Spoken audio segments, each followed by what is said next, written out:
राधे राधे। नमस्कार, मैं खुशी कुमारी। आज हम भागवत गीता में सुखदेव जी की कथा के बारे में आगे जानेंगे। हाँ, तो सौनक जी पूछ रहे हैं, ऐसे सुखदेव जी महाराज भागवत पढ़ने क्यों बैठे? वे पूर्ण निरपेक्ष हैं, आनंदमय हैं। सुखदेव जी भागवत का अध्ययन करें, पर वे परीक्षित राजा के घर कथा करने क्यों गए? राजा के घर तो वे ही जाते हैं जिन्हें बहुत पाने की इच्छा हो, जिन्हें लंगोटी की भी जरूरत नहीं है, जिनकी आंख उठाकर किसी की ओर देखने तक की इच्छा नहीं है। ऐसे सुखदेव जी को राजा के घर कथा करने से क्या लाभ? हमें शंका हो रही है। सुखदेव जी ने उन्हें कथा किस तरह सुनाई? व्यास जी ने भागवत की रचना क्यों की? यह सब विस्तार सहित सुनने की हमारी भावना है। सौनक जी महाराज ने प्रश्न पूछा। सूत जी अब कथा का प्रारंभ कर रहे हैं। जिन वैष्णव जनों ने बद्री नारायण की यात्रा की है, उन्हें मालूम है कि बद्री नारायण के रास्ते में अनेक प्रयाग आते हैं। सबसे पहले देव प्रयाग आता है।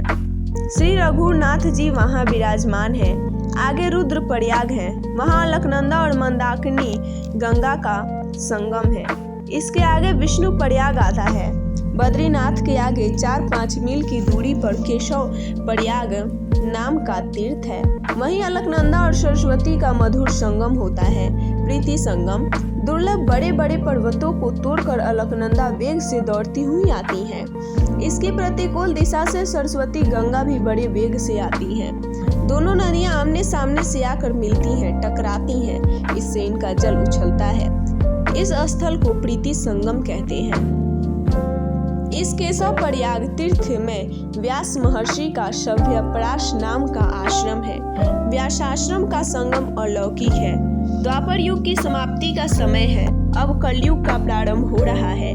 व्यास नारायण गंगा तट पर विराजमान है। संध्यादिक नित्य कर्म परिपूर्ण हुए हैं। उद्याचल में सूर्य नारायण के दर्शन हुए। उसी समय व्यास जी की कलयुग के दर्शन हुए हैं। आजकल जो दिख रहा है वही व्यास जी को 5000 वर्ष पहले दिख पड़ा था।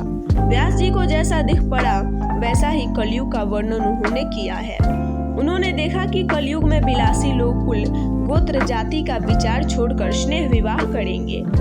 कलयुग में वर्ण संकर जाति संकर लोग बहुत होंगे तथा कलयुग के लोग वेदाध्ययन नहीं करेंगे। इससे व्यास जी ने सोच विचार कर वेद के अनेक विभाग कर दिए हैं, अनेक शाखाएं बना दी हैं। अधिक नहीं तो किसी न किसी शाखा का अध्ययन लोग कर सके। व्यास जी ने सोचा कि कई लोग वेद का अध्ययन तो करेंगे, पर वेद का अर्थ ठीक से नहीं समझ सकेंगे। अर्थ ज्ञान के बिना वेद पाठ करना अधम पाठ कहा गया है। अयोग्यता पूर्वक वेद मंत्र का उच्चारण करना अनुचित है। वेद मंत्र में हर्ष व दीर्घ स्वरों में जरा भी भूल हो तो वह क्षम्य नहीं है, पर इसकी शिक्षा है। इससे सब वेद के अर्थ को समझ सके ऐसा शास्त्र रचना चाहिए। इस विचार से प्रेरित होकर व्यास जी ने पुराणों की रचना की है, महाभारत की रचना की है। इति भारतमाख्यानम सरल भाषा में दृष्टांतों के द्वारा वेद का अर्थ रोचक बनाकर व्यास जी ने पुराणों में समझाया है। इसे पढ़ते समय अनेक बार पाठक को ऐसा लगता है कि मेरे मन की ही कथा व्यास जी ने कही है। मेरे मन में कभी कभी दुशासन आता है, कभी कभी मेरा मन दुर्योधन जैसा भी हो जाता है। कई लोग ऐसा समझ रहे हैं कि महाभारत में केवल कौरव पांडवों की ही लड़ाई है। व्यास नारायण जी कलह की कथा करने नहीं बैठे हैं। महाभारत पंचम वेद है, महाभारत 5वां वेद है। व्यास महर्षि ने महाभारत में वेद उपनिषद का अर्थ भर दिया है, अनेक दृष्टांत दिए हैं। जगत में एक भी घर ऐसा नहीं है कि जहाँ महाभारत न होता हो। सबके घर में महाभारत होता है। कदाचित आप कहेंगे कि महाराज मेरे घर में दुर्योधन नहीं है। अरे वास्तव में तो वह आपको दिख नहीं पड़ता। इस शरीर रूपी कुरुक्षेत्र में कौरव और पांडव लड़ रहे हैं। उनका युद्ध अनादि काल से चल रहा है। रात में आप 9:30-10 बजे सो जाइए।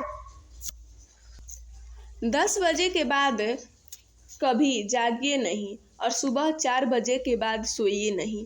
कई लोग रात के राजा होते हैं। रात में 11 बजे तक गप्पे लड़ाते हैं और उन्हें नींद नहीं आती है। रात में बहुत बातें करते हैं और सुबह सोते रहते हैं। हमारे शास्त्रों में ऐसा लिखा है कि रात में 10:30 बजे के बाद राक्षस जागते हैं और ये राक्षस सुबह 4 बजे के बाद सोए दिखाई पड़ते हैं। परंतु यहाँ तो सब ऋषि बैठे हैं, यहाँ कोई राक्षस नहीं है। भागवत कथा श्रवण में ऋषि ही आते हैं। सुबह 4 बजे के बाद शैया में लेटने वाले राक्षस जैसे ही हैं। ब्राह्म मुहूर्त में निंद्रा पुण्य का विनाश कर देती है। किसी के स्वभाव की परीक्षा करनी हो तो वह सुबह कितने बजे उठता है और क्या करता है यह जानना चाहिए। जिसे भक्ति का रंग लगा है वह सुबह 4 बजे के बाद कभी भी शैया पर नहीं होगा। जाकर मानव को देखने से रजोगुण बढ़ता है, पर मानव को देखने से पहले भक्ति करने से भक्ति में आनंद आता है। रात को 9:30 बजे सो जाने वाले को भगवान 4 बजे जगा देते हैं। धर्मराज आकर जीव से कहते हैं, अब तुम ध्यान करो, बहुत सो लिए, अब उठकर शांति से प्रभु के नाम का जप करने लगो। धर्मराज आकर जीव को सावधान करते हैं, पर उसी समय दुर्योधन आकर कहता है, पानी तो नल से 5:30 बजे आता है, अभी से उठकर क्या करना है, ठंड बहुत है, आराम करो। हमारे भीतर ही कौरव और पांडवों के निवास हैं। इस शरीर क्षेत्र में ही धर्म और अधर्म अनादि काल से संघर्षरत है। जो शरीर धर्म क्षेत्र था वह अब रोग क्षेत्र बन गया है। यह शरीर राम क्षेत्र है, किंतु अब वह काम क्षेत्र बन गया है। महाभारत में व्यास जी ने यह सब कहा है। इस एपिसोड में बस इतना ही। इससे आगे हम अगले एपिसोड में जानेंगे। तब तक आप लोग मेरे चैनल को like, subscribe, comment and share अवश्य करें। राधे राधे।